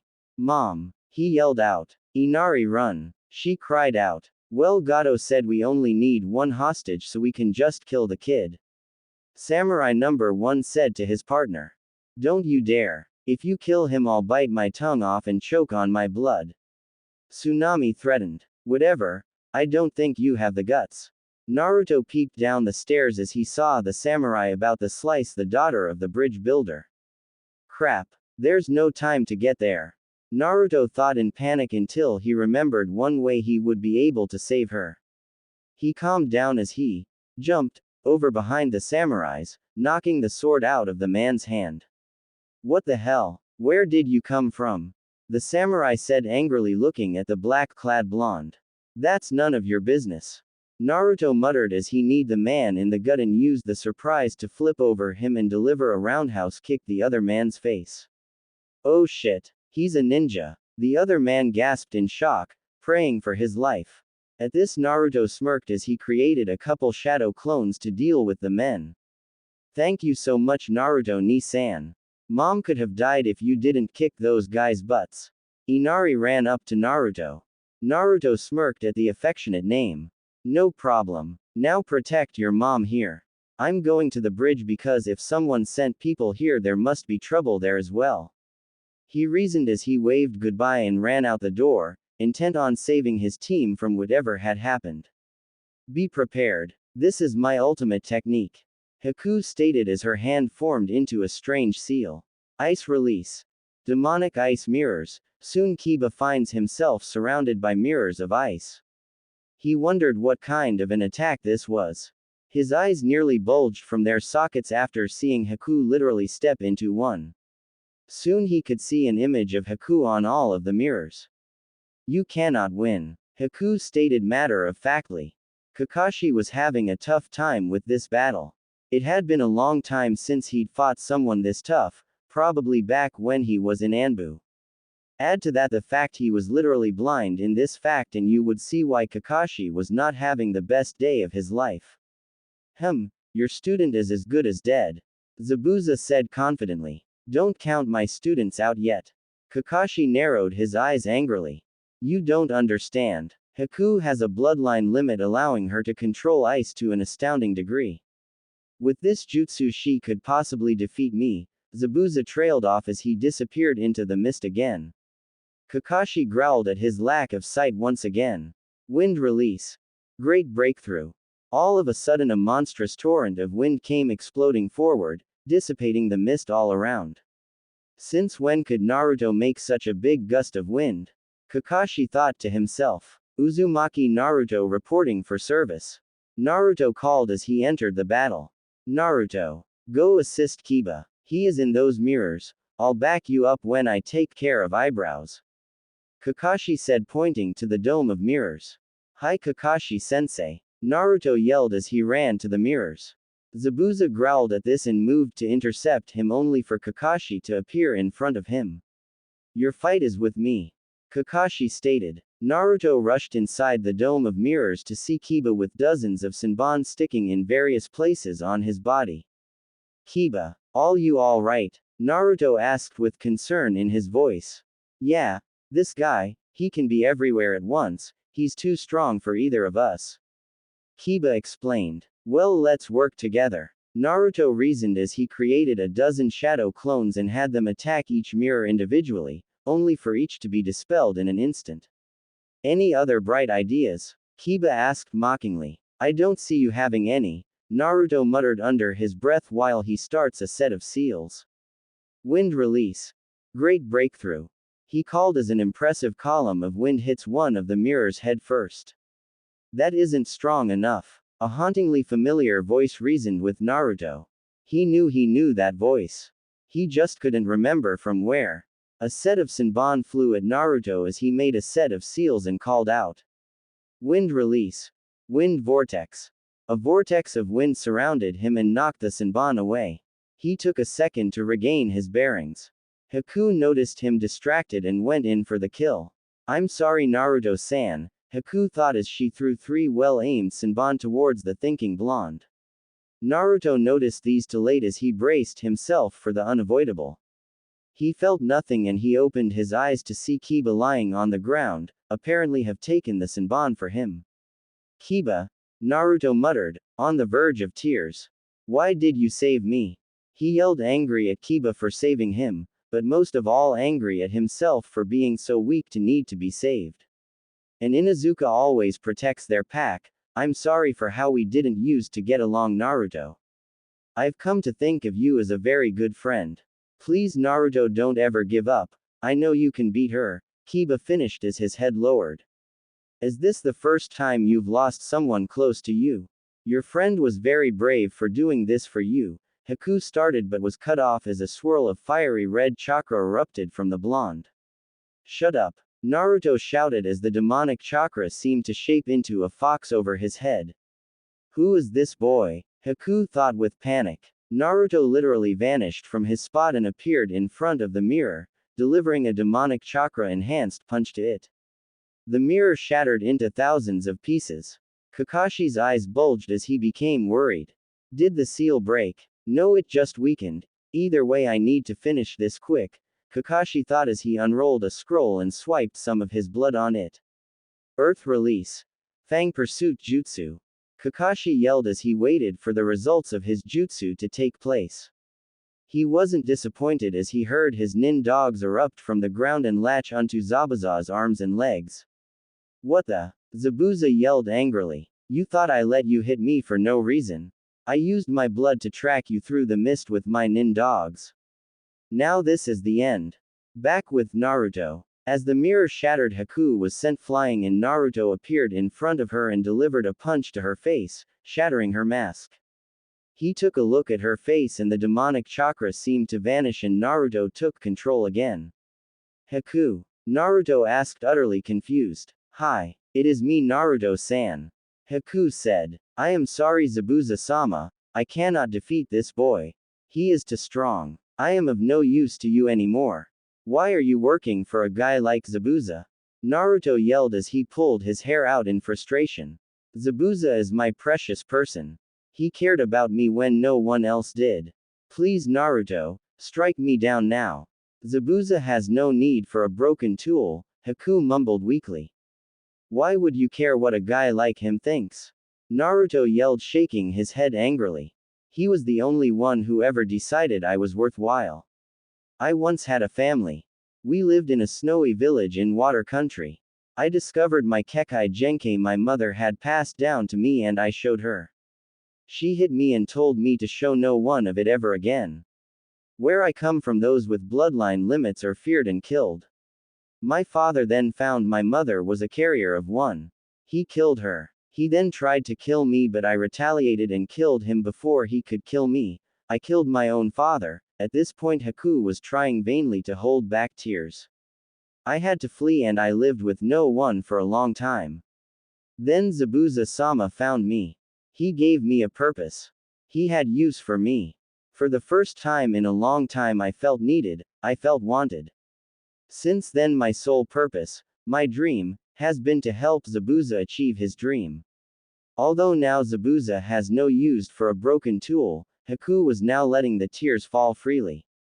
She's just like me, I know what it's like. To be hated. To be alone. It's a horrible feeling, isn't it? In my village I'm hated for reasons beyond my control. I never had a family. Please Haku, there's so much more to life than you have experienced so far. I don't want to kill you. Naruto pleaded. Haku nodded grimly. I'm begging you, Naruto. Kill me, end it please. Haku wept bitterly. I killed your friend. Where is the rage you felt before? Naruto nodded and pulled out a kunai. Kakashi then took a stance and went through a set of seals. Behold Zabuza. This is my one and only original jutsu. At this point Kakashi focused his chakra to his hand and a ring of chakra seemed to surround him as a ball of chakra surrounded by lightning appeared in his hand. It made a sound that sounded like birds chirping. I can see his chakra. How is that possible? Reikiri. Kakashi yelled out as he charged Zabuza. Haku looked over in shock. He swatted Naruto's hand away. I'm sorry Naruto, it looks like I'm still needed. She then disappeared in an ice mirror. Naruto looked over to see Kakashi charging Zabuza. His eyes widened in shock as he jumped over to Zabuza and jumped away with him, narrowly evading Kakashi's lightning blade. Haku's eye widened as she saw this and she stopped herself as she was just about punctured by the Konoha Nin's lightning attack. Naruto, what do you think you're doing? Kakashi accused seriously. Kakashi-sensei, you can't kill him. He means everything to Haku and she was about to give her life for him. Naruto yelled defiantly. Kakashi's eyes softened at that. He was now glad that he was spared of soaking his blood in the innocent girl's blood. He knew what it was like to lose someone precious to you. It was a fate you wouldn't bestow on your worst enemy. All of a sudden they heard clapping. They turned to see Gato surrounded by an army of thugs. Some demon, you or Zabuza. Not even being able to handle a couple of pansy leaf ninja, oh well, at least you tired each other out. You see, I can't hire ninja from villages as they would betray me and you missing nin are so expensive. So I just hire you and wear you down against other ninja and I have a group of thugs take you down at the end. Gato sneered as Zabuza narrowed his eyes in rage. And after I'm done I can have some fun with you little whore who broke my arm. At this point two enormous KIs were felt as Naruto and Zabuza both growled. Kakashi-sensei, permission to kill Gato. Naruto turned to his sensei and Kakashi raised an eyebrow.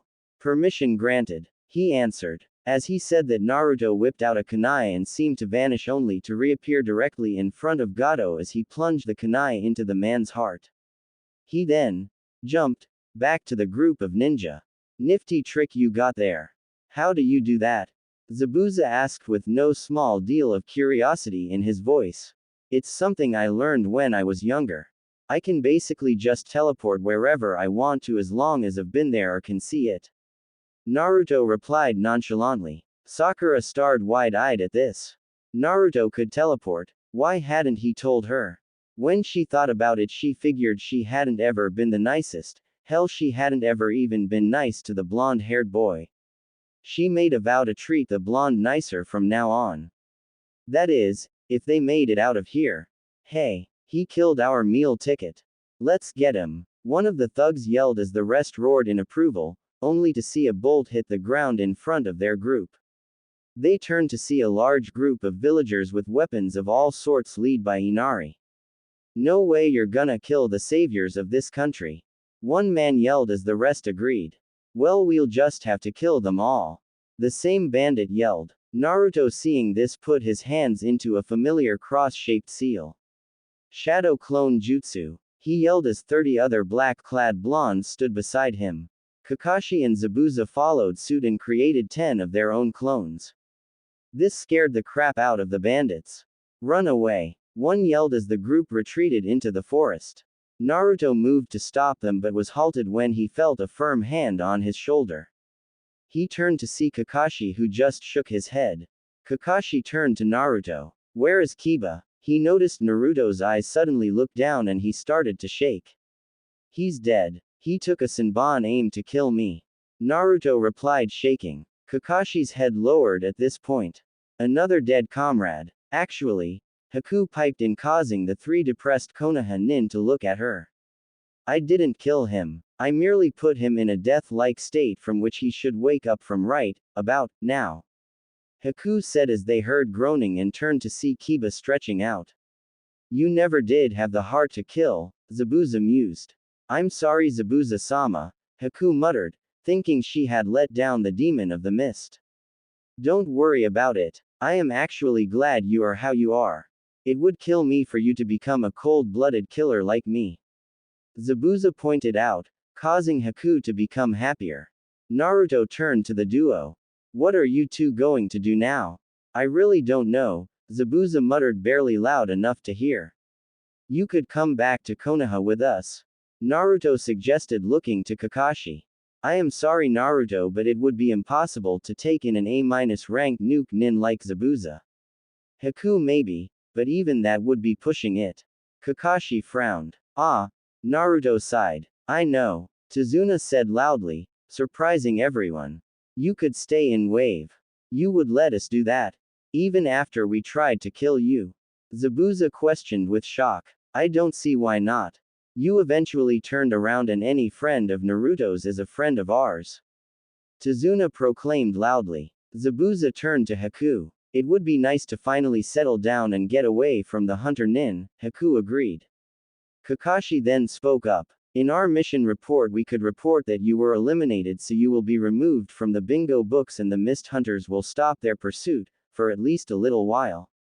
You could arrange that? Zabuza asked, not quite believing it. Being an elite Jonin has its perks, not to mention Naruto is almost like a grandson to the Hokage. Kakashi mentioned with a smirk. Zabuza nodded. It would be nice to finally settle down. If just for a little while.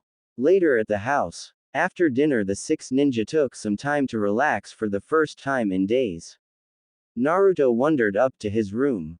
Seeing this, Haku followed. Naruto turned to see his door creak open. Hello Haku-san. Hello Naruto-san, I just wanted to talk to you. Haku said. Sure. Naruto responded. I wanted to thank you for saving Zabuza-sama. And me as well. Haku admitted. It's no problem. It's just that you and I are a lot alike, you know. I didn't want to see someone like you die. Naruto yelled happily. Yeah, we are a lot alike. Haku agreed. Thanks for not, you know, killing me or my teammates. Naruto muttered as he remembered what he had done earlier. He had taken the life of a human, no matter how corrupt. It felt sickening, he couldn't even look at himself. Haku frowned when he saw Naruto become deathly pale. Are you alright Naruto? She absent-mindedly left off the san suffix. Naruto shook his head. I can't believe I didn't even think about it. I killed that man, I took his life, Naruto muttered darkly. Haku frowned. She knew what it was like to commit a first kill, she had felt the same way. Naruto, I know what it's like to kill someone for a first time. I've been there. But think about it, if you wouldn't have killed Gato he could have continued to destroy Wave and kill countless other people. You did a great favor to many people. You saved hundreds at the cost of one corrupt man. I know it's hard to kill though, I still hate the mere thought of it. Haku reasoned with the depressed blonde. I know, I understand all of that. But it still just doesn't feel right, you know. Haku nodded at this, feeling the same way. Naruto, have you seen Akama? Kiba yelled as he busted in the room and saw Naruto and Haku both sitting on the bed. His young teenage mind immediately inferred the obvious. Naruto's I didn't know you and Haku were going out already. Kiba accused, smirking. This caused both Naruto and Haku to blush. That's not it. Haku yelled, surprising both boys. We are not going out, Kiba. Naruto twitched as he playfully punched Kiba in the shoulder. Whatever you say. Kiba smirked as he exited the room. Thanks for the talk. Naruto looked into Haku's eyes seriously. No problem. Haku nodded as she exited the room. 1 week later. The next week flew by quickly with the Konoha nin just basically lounging around Tazuna's house while Tazuna finished his bridge. It was unfortunately time for the Konoha nin to leave though. Goodbye Naruto ni-san, Inari said, holding back tears. You don't need to cry Pipsqueak, crying doesn't help anything. Naruto was also on the verge of tears, finally meeting people he considered family and having to leave so soon. Goodbye Kakashi-san, Sakura-san, Kiba-san, Naruto-san. Tsunami called. Goodbye. They all called back. See ya Cyclops, Doggy Boy, Pinky, Shortstuff. The demon of the mist called goodbye in his unique way. Goodbye Naruto. Haku smiled warmly at the blonde-haired boy. Naruto gave her his foxy grin. See ya Haku. See ya Tazuna. See ya everyone. Naruto yelled as they left down the bridge. Now all we need is a name for the bridge, a random villager mused. I know. How about the Super Tazuna Bridge? Tazuna asked seriously, earning him glares. Inari then spoke up. How about the Great Naruto Bridge? Inari asked as everyone cheered. The Great Naruto Bridge it is. Tazuna yelled as the entire village erupted into cheers and roars of approval. It looked like our favorite blonde was on his way to becoming a legend. No one had a doubt in their mind that he would do great things. Back in Konoha, Kurenai was currently teaching her three genin, Sasuke, Hinata and Shino, how to climb trees without the use of hands when an Anbu arrived. What can I do for you, Anbu-san? Kurenai questioned. Uchiha Sasuke, if you will please follow me to the Hokage's office. The Anbu said, causing Kurenai to mentally let her guard down. Whatever. Sasuke replied as he followed the Anbu. They walked a few blocks until Sasuke noticed they had passed the Hokage's tower. Where are we going? The Hokage tower is that way, Sasuke pointed out. I know. We aren't going to see the Hokage. That was all the Anbu said in return. At this point Sasuke nodded and quietly moved his hand over his kunai pouch in case worse came to worse. The Anbu member finally arrived at a strange building and formed some hand seals to make a door appear. He motioned for Sasuke to follow and they walked deep into the dark room until they came to a large room that looked like it would be used for meetings.